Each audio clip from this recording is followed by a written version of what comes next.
Selamlar arkadaşlar. Bu dersimizde Excel çalışma sayfasına nasıl şifre koyarız onu öğreneceğiz. Ve de sonrasında şifreyi kaldırmayı da aynı şekilde öğreneceğiz.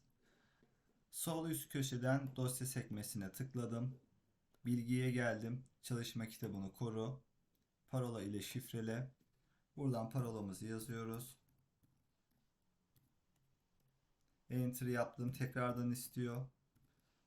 Aynı şifreyi tekrar yazıyorum. Ve çalışma kitabımı şifreledi. CTRL-S yapıp kaydettim. Çarpıya bastım, çıktım. Bir daha tekrardan ilgili dosyamı açıyorum. Şifreyi sordu. Şifremi giriş yapıyorum. Tamam dedim. Şifremizde dosyamız açıldı.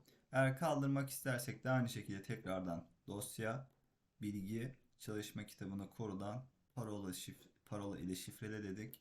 Buradaki içerideki parolayı silip tamam'a bastığımızda artık şifreyi kaldırmış olacak. Tekrardan kaydettim. Bir daha açıyorum. Açtığımda tekrar şifre istemedi.